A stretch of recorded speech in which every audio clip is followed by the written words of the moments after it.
We are back and we've got the band back together. We got the gang back together. We're joined by Caleb and by Bulge. We're here. We're talking. What we're really rehashing is the late 90s, early 2000s goth battle of vampires versus werewolves. It's the perennial fight.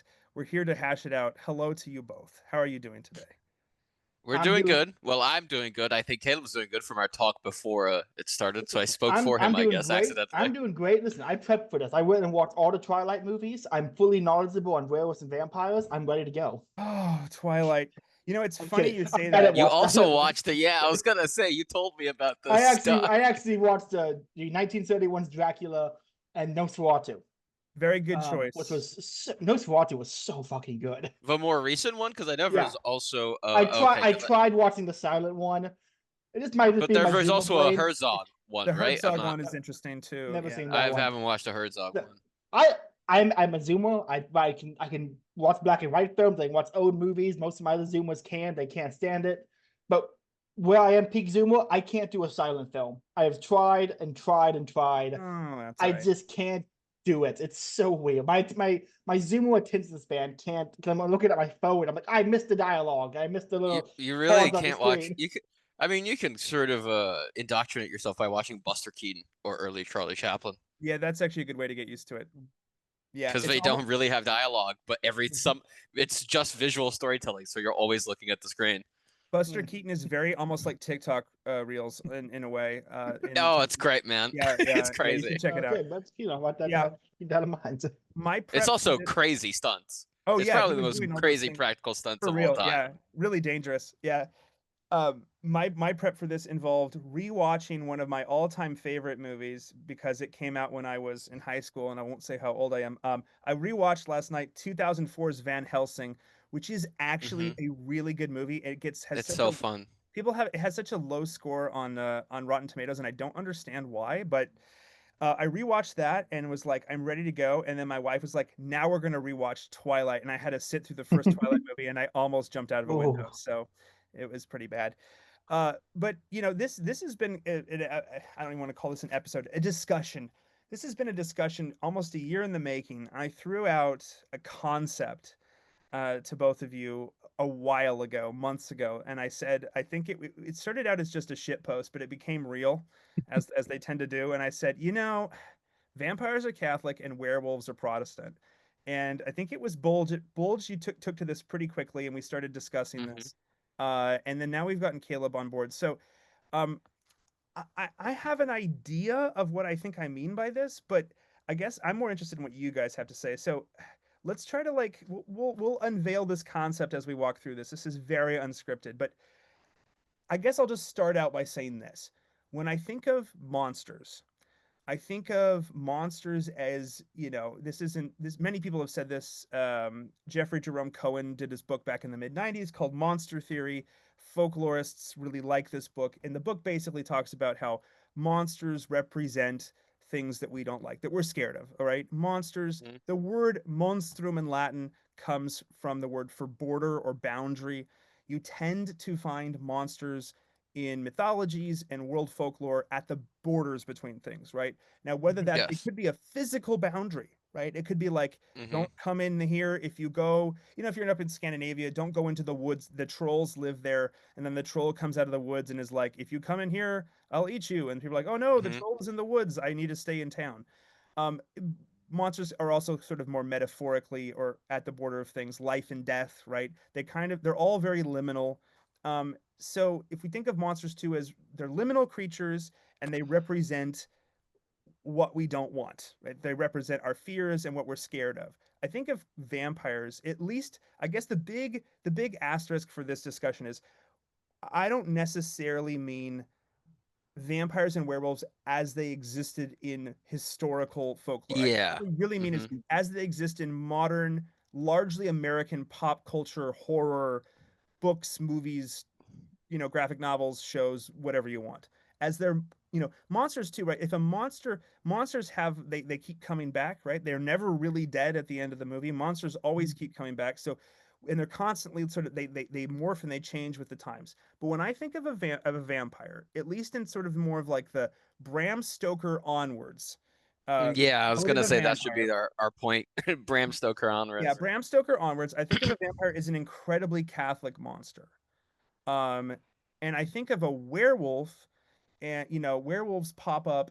Technically, Dracula in the book is kind of a werewolf, but I think of really more in like the Lon Chaney Jr., like the Wolfman, if anyone's seen, Hmm. Universal The Wolfman, or the actually very good remake that everyone hates on that remake, but the remake with was it 2010 remake is actually really good. I don't know why people hate that I think movie. it's 2020 or 2011. Yeah. Yeah, it's actually a good one. So if we think of like vampires, I think of them as being aristocratic by Hmm. definition. Usually they're like some sort of, Count Dracula or Baron whatever, right? They're always like some weird nobility from somewhere from a country that's not Protestant, right? Oh, out there they're all Catholics, right? And they have weird nobility. So there's that. But also like if you think about the structure of a vampire, they they have a lot of rules, right? They're like a liturgical monster, right? You have to invite them in. They have all these strengths, but all these weaknesses. They kind of come with a character sheet preloaded, if you will. Like, Yeah. like there's all these various sacramental means of combating them, and there's some sort of, in a lot of vampire earlier, maybe more like later 1800s, early 1900s version of the vampire, you get kind of there's like this speculation about how theologically this thing which should not exist can exist, and the stories usually verge into some sort of theodicy. How would God allow this creature to be? Well, we can't Hmm. know, but it's our job to destroy it, right? It's like these very sort of theologically minded discussions. um Whereas werewolves are kind of like, here's the thing, you didn't mean or want to get bitten by this werewolf, but you have been bitten by the werewolf, and we feel really bad for you. You kind of have two options. You can kill yourself, or you can let us kill you because you are now Hmm. a werewolf. If you think about werewolves too, like, how do you stop a werewolf? Well, you can say there's a little bit of you have to make a silver bullet, right? And you have to shoot the werewolf either like in the heart or in the head or whatever the version is with the silver bullet. One could make an argument that, well, that silver is kind of it's like this ethereal magic metal historically has been connected to the moon, right? The lunar cycle was always connected to silver. In Wait, the Middle really? Ages, was it? That's something I never heard before. Oh Silver's yeah, connected to yeah, the yeah. moon. Silver is a lunar metal. In it throughout the Middle Ages, that was a very people just knew that, right? Silver is a lunar. It's connected to the moon. So there's Huh. sort of like a vague astrological connection to the metal to defeat the werewolf. Okay, I mean, that some makes sense to me given the werewolf connection to the full moon. full moon, right? In some versions of the werewolf story, it had oftentimes people will like melt down a silver crucifix and then form that into the bullet that then shoots the werewolf. So one could make an argument that maybe there's a little bit of sacramentality involved in combating and defeating the werewolf. And I'll buy that. But ultimately, what stops the werewolf? Somebody like forges a silver weapon, a sword, Hmm. a cane, or a bullet, depending on the version of the werewolf story, right? And then it is with then pure violence, brute Yep. force, that you then dispatch the monster.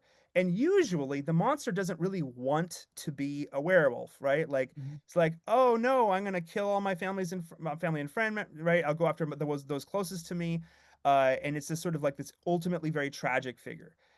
You do get the sort of the tragic vampire, the Edward Cullens of the world, but most of the time the vampire just like, what's the line from Lost Boys? It's fun to be a vampire. Like it Hmm. seems like vampires kind of enjoy this. It seems almost like vampires have made the choice Yeah, to be a they're vampire. piteous, as in they should, as in the choice renders them into a pitiable state. Just look at Count Orlok and Nosferatu. Right. But they don't. Orlok is not like, "Woe is me! I'm a vampire. This sucks." There's never a point in the story where he's like that. Yeah, I mean, Even I Dracula, got if I remember correctly, is not like. I haven't read it. I've only watched the movies, but maybe the he's original novel never is different. Dracula is always seems to be loving his undead life, right? Like Yeah. yeah, he doesn't I can't I remember mean, what in it. Van Helsing, in the Van Helsing movie, that man has a lot of fun being Dracula. He I probably was has the watching yeah, most that yeah. fun. today. He has That guy has the time of his life I've on never screen. seen anyone have so much fun being something as that Yeah, guy had being I Dracula. can't remember what vampire TV show or movie it was, but there was one of them where the blood was like a drug, where it got the vampires high, it's a cocaine type of thing. And there Black True was Blood Blood? Brothers or I can't Blood? I can't remember which one it was, but the idea to me the vampires are kind of like an addict that has to keep going Yeah. back to the blood. I think that's Yeah, yeah. interesting. That's an interesting concept to the Well, and um if any of you have seen Buffy, I've seen some of I've the first not. I've season. watched a few episodes when I was like have you 10. seen any of the episodes with Spike? No. I think so because I If recognize I that name. if I can spoil a few things, so listeners, You can. yeah, yeah. I don't care about Um, spoilers. I'll still watch it eventually. so there's kind of like there's the main vampire conspiracy in the story, which is like we are going to bring hell on Earth, right? And Mm-hmm. it's up to Buffy and Giles and Co and all the friends to like to stop this. And then there's sort of like there's like the okay, most vampires kind of want literal hell on Earth. And then there's Spike, who's like, "Yeah, I'm a vampire," and he has. I'm not gonna. It's not verbatim, but there's this great bit where he's like, I like the world as it is. I like rooting for Manchester United. I'm not going to destroy the world. I like being he's like I'll gleefully drain the world, but just enough. Like I don't want it to go away. Mm-hmm. I'm enjoying being the way I am, right? Like I love being a vampire. I get all the best parts of humanity, but without the mortality. And so, I mean, yeah, I mean, you do. I mean, if I think Bulge, you and I have talked a little bit about Mm-hmm. Interview with the Vampire, the Yeah. the book versus the movie and that whole kerfluffle. But I mean, Louis as like the reluctant vampire, that's a relatively recent kind of Yeah, it type is. of vampire. Vampires usually kind of just love it, and usually werewolves don't enjoy being a werewolf. I think that this also kind of so I guess we're jumping. Also a part of a Van Helsing movie, by the way. But Dracula loves it, while the werewolf is just like suffering all the Yes, time, tearing his skin out. yeah, It sucks to be a werewolf. it sucks to be a werewolf, right? Like you're a man who now has a period, right? Like Yeah. basically, right? Like once a Yeah, month yeah. you undergo pain. Also tied to the moon. That's another And you Also get thing. tied to the angry at moon, everything. right? Yeah. So Huh.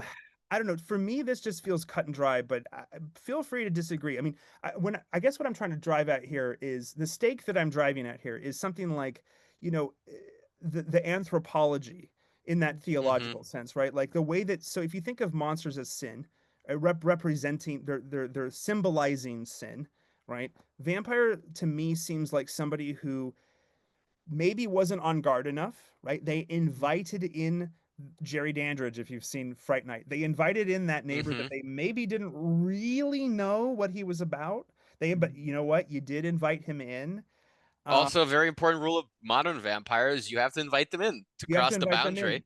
That strikes me as very Catholic, right? Like there's the Yes. Yeah. temptation outside, and it's like, hey, do you want to invite me in? And it's like, well, it becomes sin if when you choose to invite it in, and it can trick you, but you still kind of the temptation without the evil without had to wait for you Mm-hmm. to like do the thing to say the thing that you needed to say in order to actualize it in your life. Yes. Whereas a werewolf literally can, and in some movies or stories, breaks into your house, right? Like, Yeah. and like, if he doesn't kill you, you kind of wish that you hope that he does kill you because otherwise you are now the werewolf, right?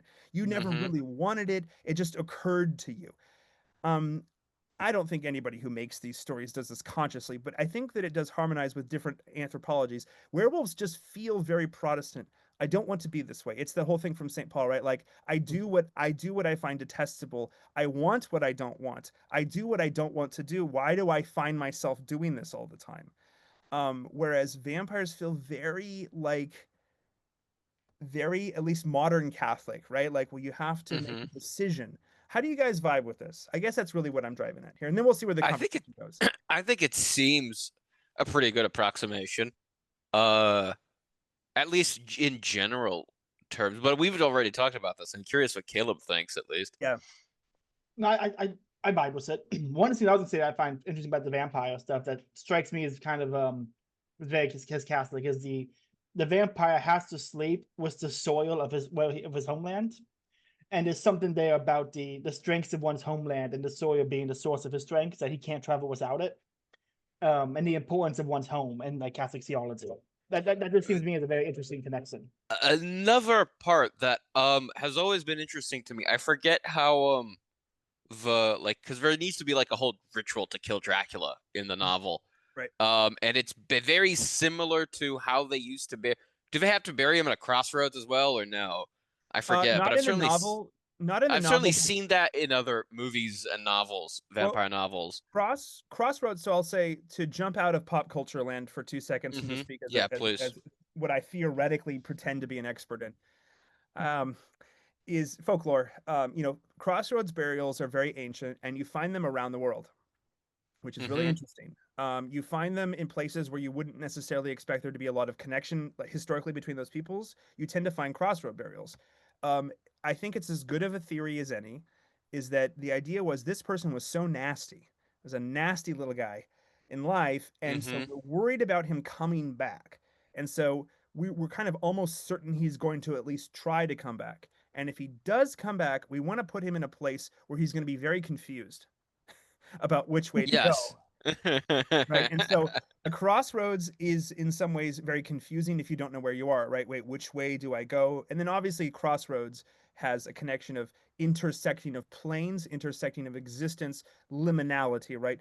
We're now crossing between two, or really four paths, if you will. And that's a place Yeah. where we can put this creature who is not really alive or dead, and so maybe he'll get lost in that intersection of the And way. he'll stay there. He'll stay there. I mean, this is the similar idea It's like a to containment field. it's like a sacred circle, magic circle in occult circles, right? You have this protective barrier, right, that you put around a thing that you don't like. It's very bad, right? Whether you are inside the protection and everything that's bad is around you, or whether, if you Or think vice versa, John yeah. D, more like, I will protect myself from the demons that surround me by standing in this circle, or vice versa. I will put the holy things around the bad thing.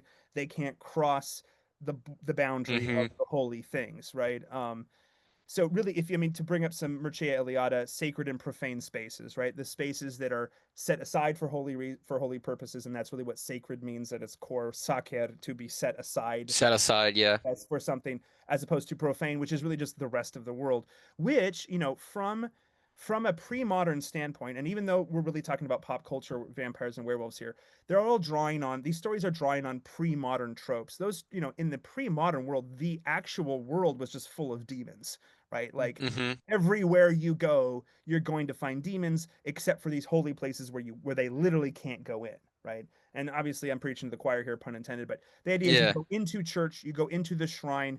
Now you are a sinner in a place where you're not going to be beset by demons constantly, right? Because it's sort of it's a sacred space. So yeah, Yeah, set aside. set aside. So I For think that, I mean, that's, for me at least, that's how I read the crossroads thing.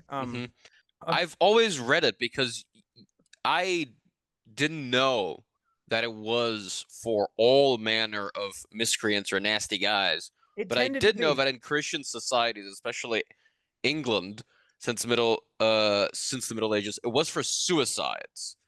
It And was why was abolished in like suicide that risk? 1820s. Why would you be scared of a suicide? I am not well, I'm not exactly sure if it. That's why I didn't know if it was scared. I thought it was just Well, nasty guy, the well, nasty thing.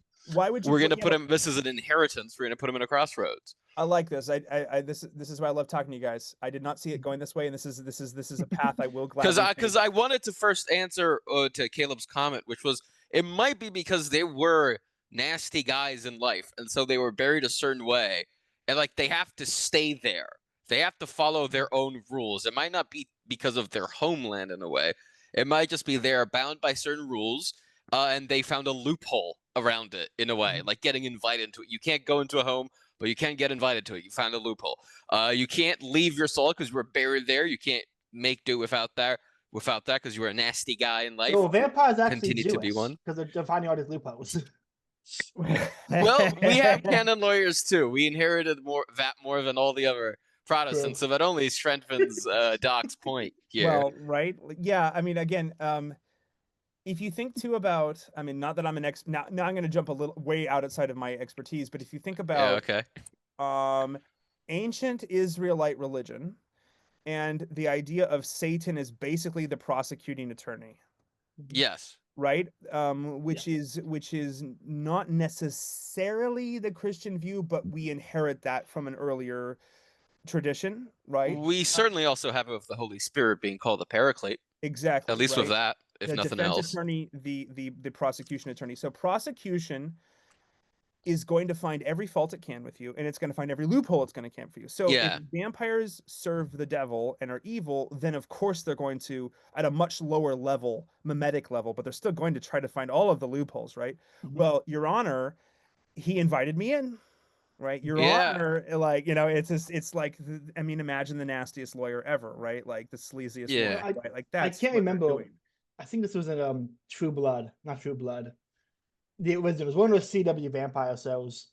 The heroes Vampire all Diaries. maybe Vampire one, Diaries. maybe Vampire Diaries. My The sister loved heroes that show and those Oh books, no. man.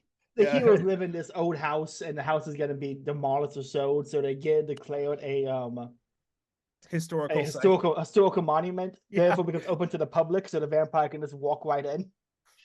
I don't know what I found that loophole to be a very very funny loophole. Of all the loopholes vampires use, like, oh, your house is not public domain. Sorry, I can walk in. So That's there'll be just some there'll be spoilers here. So if anyone has seen, so have any of you guys seen the original Fright Night movie from like 1985?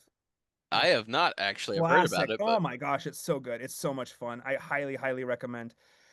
There's also a very good remake. It's one of the few good remakes out there. From like 2012.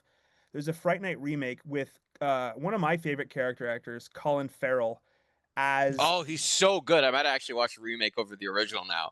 yeah. Well, the original has Chris Sarandon, who did the voice of Jack Skellington in Nightmare Before Christmas. So Oh, I mean, okay. So okay. it has You've that going it's a for it. 50-50 now. It's a It's a toss up yeah which you'll yeah. watch first. So Colin Farrell plays the vampire in the remake, and this is actually a Hmm. really, I love this remake. It's very good.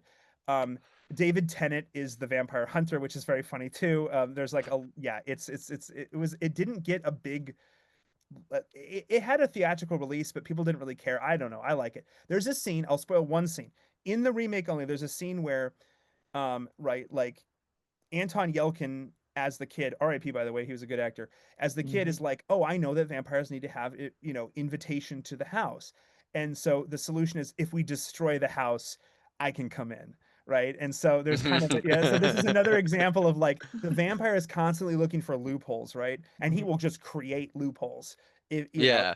and he has all. I mean, he has all the time in the world, right? Like he literally has all the time in the world, Time is on his side, as we've as discussed we've discussed. before. Yeah, but the invitation to me feels very Catholic. That feels Mhm. incredibly, that it feels like that feels, I mean, I'm not Roman Catholic, but that feels like y'all's conception of sin is very much of like this conscious choice.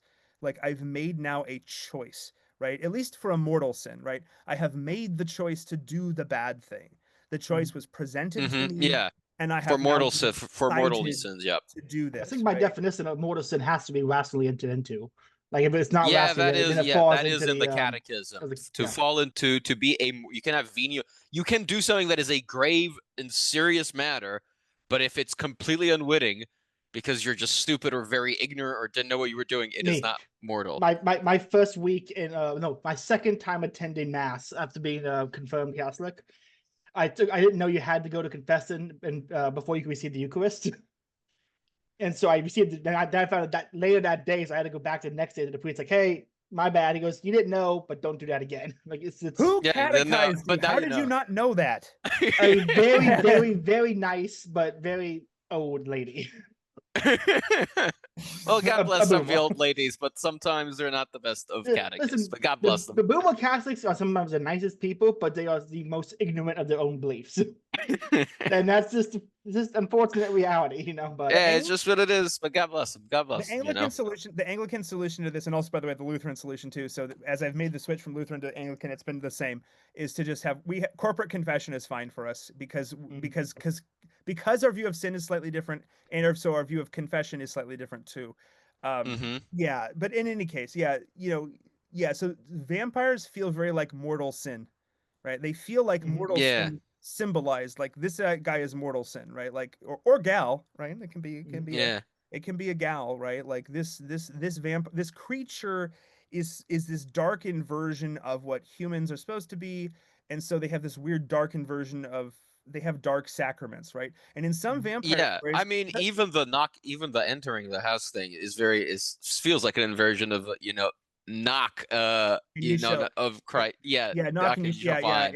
knock and you shall enter, right? All this stuff, like yeah, it does. Yeah, actually, I didn't even think about that. A knock knock, right? Like the Hmm. and I do think it's interesting. Again, I don't want to spoil too much of the movies because you guys haven't seen them, but in the original Fright Night, this doesn't spoil much, I think. In the original Fright Night, spoiler, there's a vampire, and he's kind of going after like suburban America, and suburban America is basically unchurched but very Protestant in terms of its culture, and it does not under it its cultural mores say you need to invite neighbors in, and the vampire Yeah. uses this to his advantage because of the politeness, the wasp politeness, right, is Yes. being Uh-huh. used against itself because there's this hospitality. Um, and I mean that's not unique to just that story. I mean, you get in like Balkan and Balkan vampire folklore. Uh, there's a cultural pressure in the Balkans to be hospitable, but there is also part of the way that their vampires work is that they prey upon the hospitality too. So that's actually an ancient thing. Demons, Hmm. creatures of the night, preying upon your best intentions, right? Preying upon the things that maybe in and of themselves are good, but you weren't discerning enough. You made a mistake. You weren't thinking enough about what you were doing, or you just wanted to look good in the eyes of others. I mean, Hmm. whatever failing you have, once the vampire's in, you're kind of screwed. I mean, in some versions you can revoke your invitation, but in very few you can do that, right? Like Yeah. revoking And your it's usually invitation. you don't vampires movies are usually very I find one of the things that at least changes the most is how they're turned into vampires, because some of them are somewhat similar to werewolf movies. I think Twilight, maybe you need to just give your blood, right? You're Or just something. I bitten. forget how it is in Twilight. You're Yeah, just bitten, right? It's just like you're just very bitten. werewolfy. But in a lot of them, I think an Interview with a Vampire, which is probably the most famous one after Bram Stoker, or at least was at the height of its release, uh, you need to drink blood as You well, need to drink right? their blood. Yeah, Yeah, so it's a choice. I do know that in other stories, you have thralls. So instead of you're enslaved, you can be enslaved by a vampire. yeah. I think it was So in what was it? What We Do in the which is Shadows, the very TV common. show. What we do in the Yeah, shadows? Well, yeah, I Yeah. mean, the what we do idea in of the the shadows. vampires, the familiar, right? So Hmm. this is the Yeah. thing that Alex Jones likes The to talk about. Renfield, The yeah. Renfields are coming in. The Renfields are finding the kids. I mean, I love that he uses the term Renfields unironically. That's I'm so like, funny. I how didn't That's realize obvious. so funny. I That's didn't realize what crazy, that dude. was until I saw the Dracula movie Oh, last okay, week. yeah, I'm like, that's oh, a that's what Renfield. that's Yeah, Renfield. Okay, it that's makes a sense now. Renfield.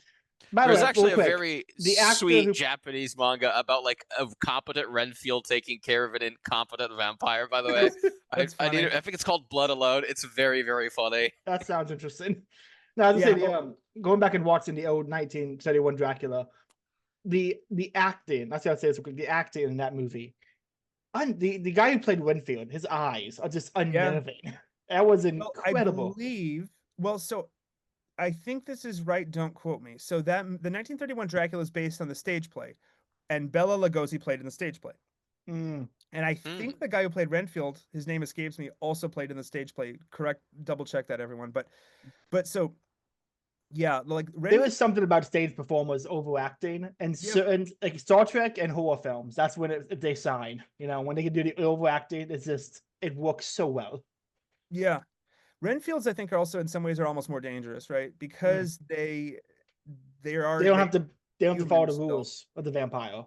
Yeah, They don't have to be invited in. They don't they don't have have to to be be invited scared of in. crucifixes. Yeah, and I guess from a maybe more Roman Catholic perspective, you could say they're doing really bad things, but they're not so far gone that they can't come back yet. But Mhm. like they're gleefully walking down the path of damnation. Yeah. And they're like skipping down the path of damnation, something like that. Yeah, which is very very Roman Catholic lingo, because if instead of conceptualizing the vampire as he who has fallen, who's doing the devil's work, as a person doing the devil's work, if you just think of him as a sin in himself, then the Renfields are those who are enslaved by sin, which is very very Roman Catholic terminology. Well, we would say that too. I think we Yeah, just you would. Yeah, yeah, yeah, we would that's say true. that Yeah, too. yeah, I've also seen Prot say that. That's We true. would say we would also say, It's well, very maybe mere Christian we would say, terminology, yeah, maybe. yeah. We would also say perhaps this aligns us not intentionally with the Eastern Christians. We would say also that you're infected by sin, right? Like we would say you have this Okay. infection. I mean, and in later vampire Which might stories, actually work better with the werewolf too, by the way. it might, but in later vampire stories, there is this idea of an infection, right? Like I'm thinking of hmm one of my favorite movies of all time, and I don't care if people hate it. Underworld is a good movie. I love I that really movie. liked it as a It's a kid. I don't. I very good remember movie. nothing about it. It's so good. It's so much fun. It is the Matrix with vampires and werewolves. It's so cool. It is awesome. I mean, I remember watching that movie and being like, I was, I think, a junior in high school and be like, this is the greatest movie I have ever seen. And in hindsight, it's just one of the most fun movies I've ever seen. But it's like, this is still a good movie. But the idea there, I mean, in that version of it, it's all medicalized, right? Vampires are not necessarily creatures, like they're not necessarily demonic. They're just like it's an infection that humans have, and likewise werewolves. So the whole movie is very scientifically explained away. They still do all the cool vampire stuff. They still do all the cool werewolf stuff, but they're just like it's just an infection. But even then, right? Like sin as hmm an infection that you once it takes hold, you can't get rid of it, right? Like once you've been bitten, just going to become you're eventually going to become a vampire. Maybe unless you kill the head vampire. That's a trope too, right? Of like, that comes out of Dracula pretty much, right? Like you have to kill the main one, and if you kill the main vampire, then the other vampires will either die or they'll revert to human Yeah. or hmm whatever, right? There's different versions of that, but yeah. Renfields are dangerous because they're not vampires yet. Maybe they never really will be vampire. I mean, What We Do in the Shadows, the movie and then the show is a great example of this. The vampire is familiar who's never the vampire never was going to change them, but they're like hmm they need somebody to take out their trash right in the morning, right? You're like, can you take this body out while I sleep? That would be great, right? I gotta say that is anyone listening, go watch the first season of What We Do in the Shadows. That is so it's so funny because they want virgin blood, so he goes to lop conventions and finds Yeah. people who are lopping in the woods. And it's just it's you guys want to go kill a vampire, and he walks him into the house, and I'm like, this is incredible. This Have is you so seen the movie? I have not seen the movie. Oh, the movie's fun too. The movie's fun too from New Doesn't the Zealand. movie It's have very Taika fun. Waititi in it? Taika Waititi, yeah, That's why I'm probably not going to see it. I can't stand that well, but it film. has Jermaine Clements in it Okay, from Flight of the Concords. So if which that's Jermaine is fatal. very funny. Taika Waititi's a little overdone, but Jermaine is very funny. So yeah, I there's will ask because yeah. there's a book you've mentioned to me many times, Salem's Lot. How Oh yeah. does Stephen King handle vampires? Is it any differently or in a So very have or you guys read bizarre? the book at all? I have not. I am One of my considering buying it, but you can You spoil should. a lot of it. I I don't know want to because spoil. you I can will. spoil it to me, maybe not to Caleb I'll. because one of the characters of Salem's Lot, and this I guess is a spoiler for Dark Tower, is in Yeah, Dark Tower, and it he takes shows place up again. after the priest. The Yeah, Callahan, so I do, Father yeah, Callahan. Callahan. Yeah, Father Callahan is in the seventh book of the Dark Tower, so I do know like some key details that are alluded to, but it wouldn't be hard to piece together when I started reading the book. I think I would say this because I don't want to spoil the book for anyone watching to or listening rather. I okay. Stephen King is probably needs to be Me Too'd and has some weird predilections. That being said, That being said, I'm yes. thinking of the book version of It. If you know the scene I'm talking Yeah, about, yeah, yeah. Yeah. It's been posted enough on I Twitter, that won't say page. what it Yeah. is, but yeah. Um, Yeah. he still is a good horror writer when he's Oh, hitting.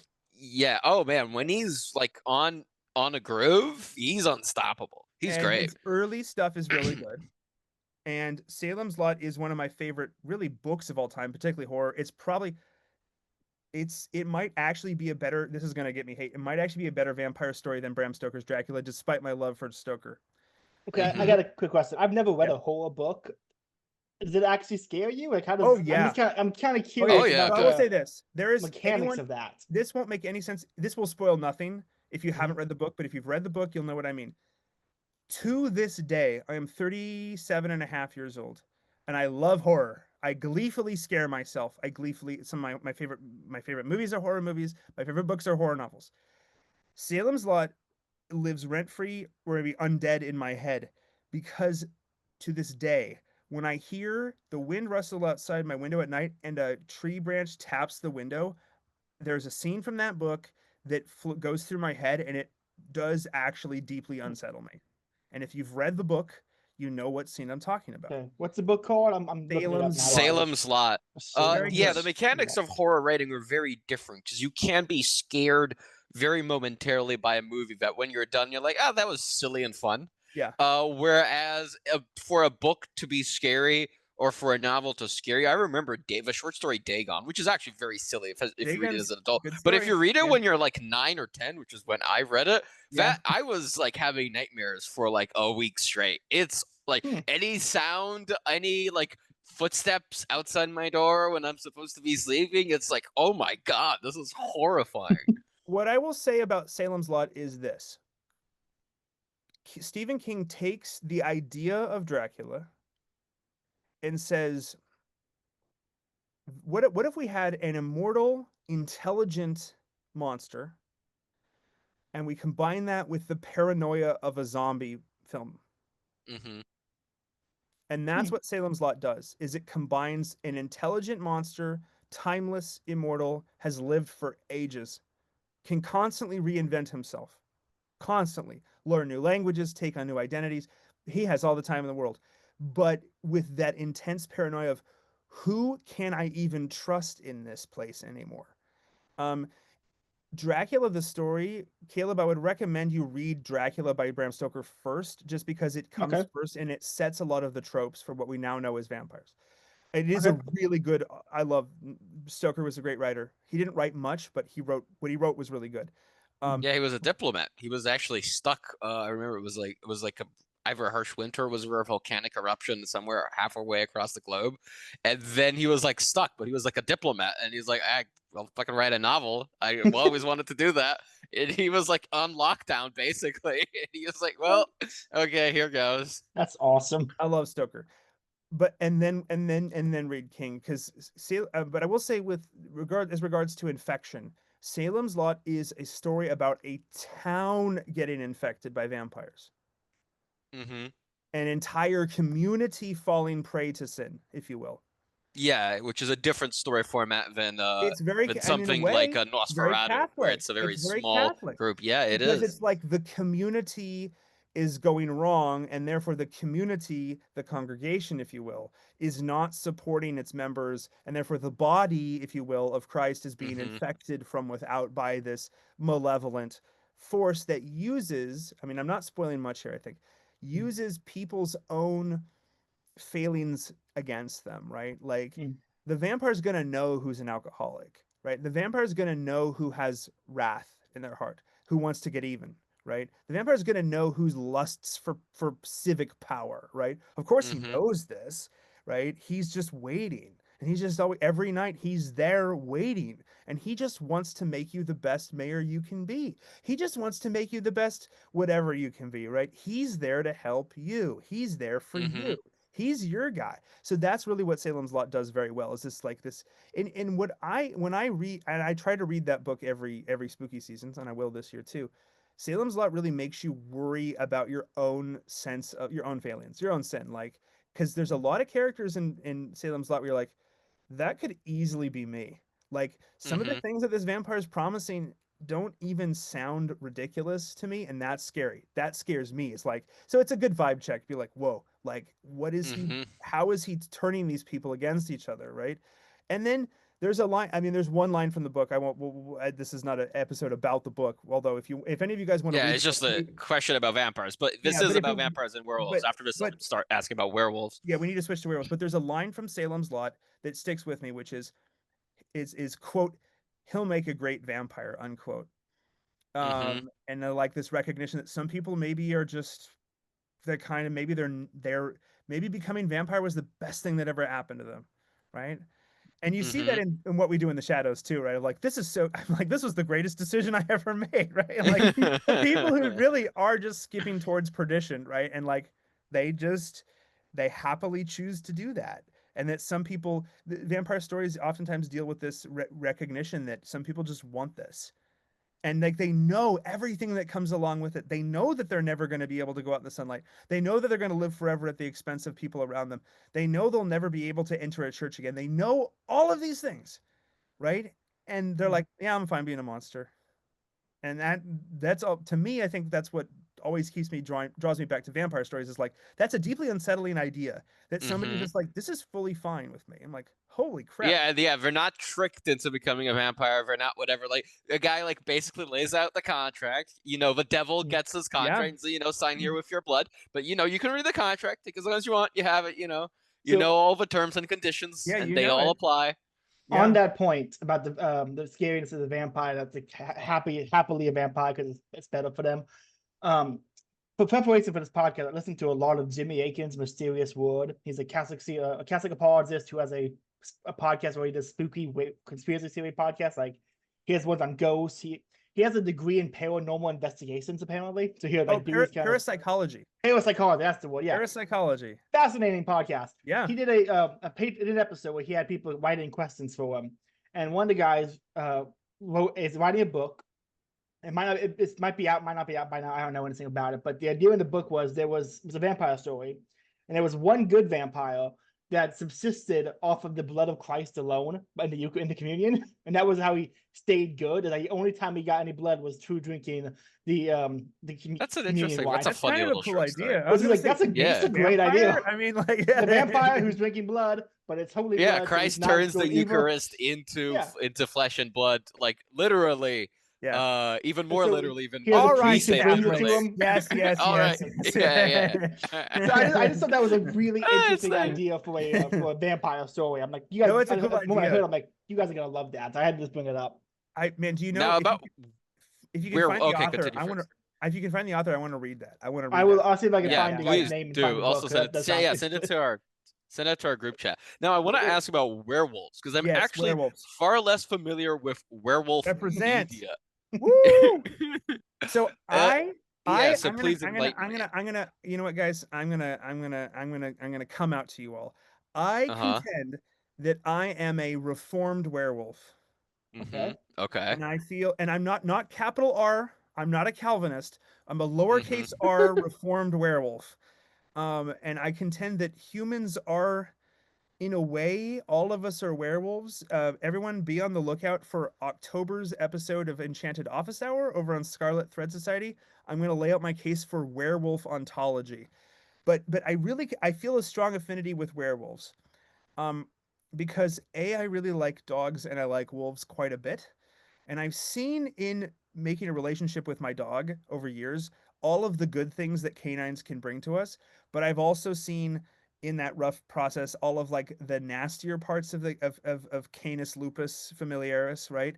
And I can Mm-hmm. see the two sides of dogs.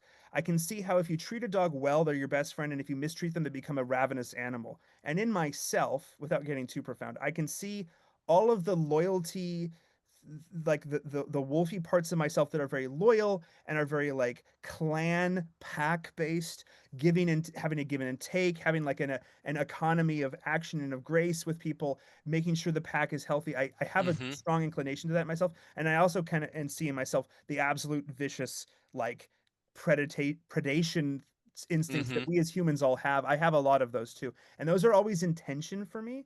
And so I think I've always liked vampires, but I've also really always liked werewolves because they kind of just, I don't know. I'm not saying they're good guys, but I can see something of the, I don't want to be this way. I don't want to wolf out, but I find myself wolfing kind of to Mm-hmm. paraphrase St. Paul just a little bit or to riff off him. I find myself wolfing out when I don't want to, and I find that I've wolfed out in ways that I didn't even notice that I was wolfing out. I guess I had transformed and not remembered that I was wolfing out, but then somebody told me I did something, and I go, I guess I was in werewolf mode. I apologize. I'm so sorry for having, I was in apologies. I was in werewolf Mm-hmm. mode that day. I have hurt you somehow. I didn't know how I did it. There's something really deep about that, I think, but also the idea, like the stories I always like the best with werewolves are the ones where the guy, and I can think of a few off the top of my head, where the werewolf's like, okay, it really sucks. I was bitten, and now I'm a werewolf. Okay, well, I'm not going to commit suicide. Good. Don't ever kill yourself, as the meme says. Don't ever kill yourself. Mm-hmm. You are a werewolf. Don't kill yourself. So then the werewolf's like, okay, shit. What am I supposed to do? Well, I'm gonna wolf out. Okay. I guess I'm just gonna try to find the worst people ever, and I'll wolf out against them. And there's actually a book I can wholeheartedly recommend to people. There's the book's called The Wolf Man by Nicholas Hmm. Pericario. It was the only novel, the only horror novel he wrote because he was an NYPD officer and got killed in the line of duty. He wrote Oh man. one amazing horror novel while being an NYPD guy and then was killed, which is a tragedy, but also like for horror, he wrote this amazing book. And it's which is about a man who is a werewolf, knows he's a werewolf, and is hunting a killer. And he's having to like give his wolf side clues to try to find out who the killer is. Uh-huh. And Like it's Memento style. Memento style, and so Oh, that that when sounds he wolfs awesome. out, he will hunt the killer. That's awesome. It's a really good book. I'll put a link in the show Oh, notes. please. Okay. That Yeah, saved me it's from searching it really up right now. it's such a tragedy. He only wrote one novel because he was killed, and it's a shame. He was killed by a vampire and on the streets of New York Possibly. City, and but no, I think that I really have a strong affinity for werewolves. They're a tragic, cursed person who maybe still wants to be good. Maybe they'll try to find a way to use their werewolf powers for good. If anyone have any of you seen the movie Wolf Cop? I have not. No. I've seen posters of it, I think. Wolf Cop 1 is really good. Wolf Cop 2 reaches levels of horror comedy insanity that I can wholeheartedly recommend the Wolf Cop movies to people. Okay. They're very good Canadian horror comedies. But in Wolf Cop, so to spoil some of those, Wolf Cop it's a similar idea. He's bitten. Well, he's cursed, let's say, right? He becomes a Hmm. werewolf and he's like, "Okay, I guess I'm just going to become Wolf Cop. And when I wolf out, I'm going to tear bad guys' arms off and I'm going to eat their faces." And it's like he never stops to say, "Oh, what I'm doing is necessarily good." He's like, "I have no choice but to be a wolf cop. I have no choice in the matter. I just am this way, but I'm not going to commit suicide. I'm going to just go after evil. If evil has touched me in a way, then let it be to evil's detriment that you have done this to me." Hmm. That strikes me as such a like deeply Protestant view of like we are all sinners. This really sucks. My sin is not good. It is not good that I'm a werewolf. I can't stop being a werewolf. I guess I will be a werewolf in a way that defends other people. That strikes me as such a Hmm. deeply Protestant thing. I don't know. I find great resonance with that. How do you guys, as Rom, not to put you on the spot, but how does this vibe with Yeah. like the Catholic view of the Catholic anthropology or the Catholic harmatology, right? Like, because it's a kind of a different view of sin, right? Because usually the werewolf is not seeking out this power, right? They're either Yeah, I was bitten gonna. or they're like born this way, right? Because some Yeah, I was thinking of yeah. medieval knights, especially pious ones who do have an inclination to violence. You could read. I haven't read him directly. I've only read about him, Wolfram von Eichenbach. But a poet, but illiterate. He recited or dictated his poems.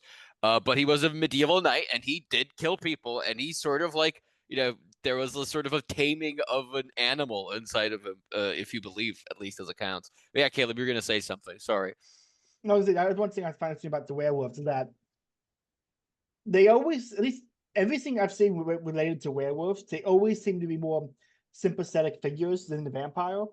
Oh yeah, Which it's I very rare found, you get a mean yeah, werewolf while I've never, human form. I can't think of an example of a movie where like the werewolf's the villain, but where a human is also the villain. I can't think of anything in that category. No, I'm both. I really like your point there about the medieval knight having to. How do I put this? I'm thinking of what's his name, the Black Prince in the early days of the Hundred Years' War. Not Black Prince. Was it Black Prince or Black Knight? The Give me a Black second. Prince. Yeah, the Black Prince. No one Um, knows why they called him black, by the way. His armor wasn't black. Uh, yeah, Black means something. It means he had darker hair. He was of a native Celtic Oh, background, okay, probably. He that had a, makes sense. he was kind of like if you know James May from Top Gear, Yeah, he was yeah, kind of yeah, that. yeah. Yeah, Okay, okay. yeah. Because I was Yeah. say I never found No, out why no, he was called not black. James May. Sorry, apologies. Not James May. Yep, Um, the short one, oh my gosh, what's wrong with me today? Not Richard May. Hammond. Yeah, Hammond. Because Yeah, May actually looks like a native Saxon, and Hammond looks like a I was imagining. Well, Celtic. I guess maybe it's May No, when no, he no, was it's young, Hammond. which I Sorry, haven't seen. the Okay, hamster. Yeah, it's the Hammond. hamster. Yeah, Yeah, the hamster. It's that that's a you know small one. tends to be slighter in stature, not always. Tends to have a darker skin pigment. Tends to have Yeah, darker hair. I mean, hair. yeah. People from there's that kind of stereotypical Welsh look that you tend to find with them. Yeah, Yeah, that has that. They look it's almost like people not believing Catherine Zeta-Jones is Welsh, which is really yeah. funny. Well, they look almost yeah, she's Mediterranean, Welsh. but they're not Really? Oh Mediterranean. But they yeah, look. she's Welsh, dude. She's She's actually Welsh. very Yeah, she's Welsh. from Yeah. Wales. Yeah. Her last name is Caleb Jones. Caleb figuring out he has to go to Wales Yeah, now. she's Welsh. He has planning a visit to Wales after Listen, I'm finding just that saying, out. I just found a loophole for the Black Queen. Okay, I found a loophole. It's Welsh woman. Yeah, Okay, Yeah. Black Welsh. There's also Well, Black Irish, right? Or am I Black crazy? Irish. Well, that's the whole Black Irish Red. If you've watched 30 Rock, yeah, Black Irish Red Irish distinction. Yeah. That's true. That's true. It's Yeah. that too. 30 Yeah. Rock is the funniest show ever Oh made. my It's God, top that's tier okay. humor. Anyway, I'm not no, going to Furry Rock. It's This is not interesting. this is Sorry, not a 30 if I Rock may, episode. Bulge, you brought up Yes. Wolfram von Eschenbach. What does Yeah. Thank you Wolfram for mean? Oh yeah, of course. I didn't even. It Well, I know the means wolf frog. I don't know what it the from means frog means. dark or sooty wolf. Oh, okay. I was also gonna bring up the original word for werewolf, which is just I don't know how to pronounce it. You definitely do. Were, which for man, and wolf for Man, wolf, and wolf, was just man, wolf. Yeah. man wolf. Some people, yeah, and it's just it Well, was a word for outlaw, basically, if I remember yeah, I mean, correctly. it was Right? connected to the word. Well, it was connected to the sense of outlawry, right? Yeah, Yeah, the of a lone man. wolf. Yeah, of a man who's a wolf to other men. Yeah. Right. And well, and not even that, but the man who is a lone wolf to other men, because Okay. wolves in pack structure, it's actually they're actually very deferential to each other. As Yeah, long and as they're they're very inside rarely their pack. lone. As Yeah. long as they're inside their pack, the most dangerous wolves, and I do think this, I mean, I think most naturalists and outdoorsmen will tell you this. It's the lone wolves that are more likely to be vicious because they have nothing to lose. Right? They have absolutely Mm-hmm. nothing to lose. They have no pack structure to support them. They have no tribe, if you will. And so that in Anglo-Saxon England, yes, the man who has been outlawed means he's outside of the protection of the law, which means anyone can kill him whenever they want to. And Mm-hmm. without paying any were guild, there's that were term back. Yeah. Yeah, there's no man money to pay Yeah. if you kill them. So there's literally nothing like they have nothing to lose. They become quite violent and as a process. You're in the process. Yeah, my name, believe it or not, is also is a wolf name. So I contend that Oh, this, okay. and I did not know that. I did not know that until much later in my life after I started loving werewolves. And so my name, I do think this is nominal determinism for the win. My name is a wolf name. So yeah, it's an Irish wolf I name. will also say I grew up not liking werewolves because I didn't really get why people thought they were cool, partly because of like this guy's just this guy's I remember because I think maybe Van Helsing was my first exposition to werewolves, and Dracula looks like he's having so much fun. He's kind of cool. He's kind of nasty looking when he transforms, but he's kind of cool. And I It was looks just like like Ozzy looking at the Osbourne. imagine look over to the other camera like it just like imagine like looking at the werewolf character there. It's like, man, this dude's life just sucks. It just absolutely sucks Well, like who's the all guy? the time. The guy that got to play Dracula is what Richard Ruxborough, yeah, from Australia, just like totally hamming it up in the best of ways. Victor, don't you know? Like it's just Yeah, like it's so he good. loves it. He's like, I It's am Dracula. Yeah, this Yeah. is I me. mean, if you were a vampire, that's how you would speak. You'd have absolutely no embarrassment about it. You'd just do it. You'd have a mirror in your ballroom to freak out your one human guest who looks like Yes, she's exactly. dancing alone, Yeah, despite you never using a mirror. yeah. You do shit like that all the Yeah. time. But as a kid, I didn't like them. I think it was only really when I read a short story by none other than Gene Wolfe called The Hero as Werewolf, which isn't really a werewolf short story in the pop horror sense that we're talking about monsters, but I guess the character is a type of monster. And he uses the original spelling. He takes out the E of the were. So it's Yeah. just WER wolf. And it's very and then I was like, oh, that's kind of what it psychologically means to be a werewolf. He's not really doing this because he wants to. It's just like circumstances have forced these characters, but especially the protagonist, to be like this. It's very, very good. Highly recommend it. The story collection is The Island of Dr. Death and Other Stories and Other Stories, because it's the first one is a short story title. It's really, really good. Highly recommend it. If I've you only like read one So I thing got by a like Wolf, that. but Bulge, and I know you're the Wolf apologist amongst us. I like him as an author. I just Yeah. need to read more. What's his last name? Yeah, exactly. Gene Wolfe. Yeah. There's lots of wolf reference. Not lots, but every now and then you'll see like an interesting wolf reference. You're like, is this someone? Because he was a soldier too. He was a soldier in the Korean War. Yeah. And so there's a lot of interesting stuff about him and fighting and killing every now and then. There's some interesting reflections on that. So I got a quick question. Yeah, What yeah. do you guys do on vampires? I can understand the crucifixes. I can understand the garlic. I can like conceptually understand these things. What's the deal with them not appearing in meals? Like, what's the? I can't conceptually understand why that's a part of vampire lore that they don't have reflections. So, well, I mean, I can give my take on it, which is maybe, Please, I always which thought is they were supposed to be something like insubstantial and not belonging to the world. I think there's I something thought like something that. like that. Yeah, I would say mirrors historically. I know I couch this whole thing to take the pressure off myself. This isn't. We're just talking about pop culture, but I mean, pop culture is always in concert or in conversation Yeah, with the folklore, particularly when it comes to monsters. So, yeah, what are mirrors for most of human history have been magical. Mirror, mirror on the wall, Spieglein, yeah. Spieglein an der Wand. Yeah, like this is always, mirrors have always been magical. Because what does a mirror allow you to think about this? What does a mirror allow you to do? And that's not a rhetorical question. Like, really, what does a mirror allow you to do? see You see yourself. yourself. See, See yourself. Can you normally see yourself? Yeah. I mean, No, no, before a without a mirror, mirror, how without would a you mirror, ever see your? okay, Yeah. but listen, Would you ever see your own eyes? without a mirror, could you see yourself? not fully. No. So a Still mirror water, allows you, maybe. mirror allows you to see from a different place. Mm-hmm. That Yeah. is, if I can make the argument, quite literally magical. Mm-hmm.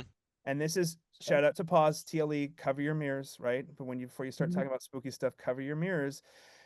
So the idea that I mean this is we can prove this with science. We can scientifically prove this, which makes it no less magical. Mirrors allow you to see from a different perspective. However, everything in the mirror is inverted, Mm-hmm. right? Yep. Everything is backwards.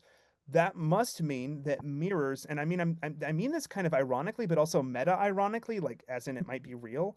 Mirrors allow you to see yourself from a perspective that should not be possible in two ways. Yeah. A, you're seeing yourself impossible, yet you can, and you're seeing the reverse of yourself, even more impossible. Yeah. Yet this is true. We witness it every morning when we look in the mirror. We probably don't think about this because we're moderns and we're used to a lot of technology, Mm-hmm. right? And we're Mhm. used now, I mean, with like smartphones, and video chats, we're really Yeah. used to Exactly. doing this.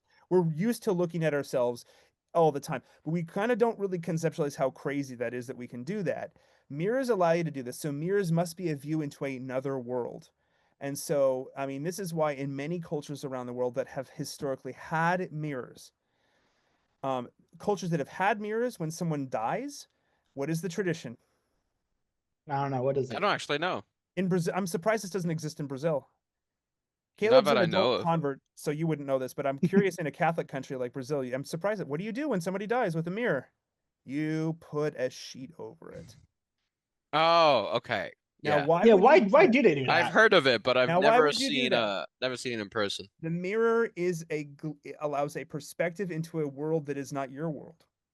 Someone has Okay. died. Their spirit, their soul is now released from their body and is floating around. If you want it to go up to heaven, you don't want it to get caught in a In mirror, another world. Yeah. another world, and not make it onwards. So you would Mm. cover the mirror. That seems to have been something of the impetus. So those are cultures See, that what I have was mirrors. what I was thinking, it reminded me of in Dante, when they're in hell, only Dante has a shadow because the other ones don't have physical forms. They're just a Likewise. disembodied soul, so they have no shadow. And so the idea of the vampire is somehow I always find this weird. The like in Nosferatu, Count Olaf's body would be there, even though he wasn't there. So he Yeah. was projecting something, His so he wouldn't shadow is the cast a projection of shadow. himself. Yeah, so Yeah. that's kind of what my brain went was a Dante connection to the disembodied souls not having physical form to pass through, project a shadow. Yeah, so I think that there's so yes, vampires being at least film vampires, filmic vampires having shadows that move. I mean, shadow monsters you find all around the world. It's not a bit great leap. I don't know if shadows were connected to vampires in the actual like older Eastern European lore. I don't know enough about it, maybe, but it makes sense in for film, obviously with shadows to use this. But I mean, shadow as a projection, as sort of the shadow is the anti-mirror. The mirror is the light bouncing off your face reflected back into your eyes, and the shadow is the area that you're obscuring, obscura, right? You're Yeah, yeah. obscuring it's become very obscure, right? That area that you're so the vampire has from the film, at least in the film version of a vampire, has the ability to obscure everything and can use shadows to his advantage and can move through shadows, but casts no reflection. Reflection implies light hitting your body and bouncing back. Shadow is you're obscuring the light. So a vampire is alive enough to obscure light, but not to reflect light, something like that. Now, this is my take on it. This is just Mm-hmm. me. I'm not speaking necessarily from a place of authority. I have always said this, and I'll say it again. If vampires are real, I don't want to meet one. Mm-hmm. I'm Yep. enough of a goth kid to go, I love being scared by vampires, but I'm not enough of a goth kid to go, I want to meet one. I do not. Yeah, I no, do not. please. Yeah, doesn't Yeah. seem fun. It does not seem good, right? And one of my favorite sort of tropes This within might be my fluidity energy, but I would want to meet one. it would. Yeah, of I course you would. fucking would. You'd fucking Yeah. try to hit him with a frying pan. Exactly. I would Yeah. absolutely try that. I don't know. Fluid is we don't scare easily. It's like, oh, there's a Caleb gator in that wood. Let me Caleb go look at would it.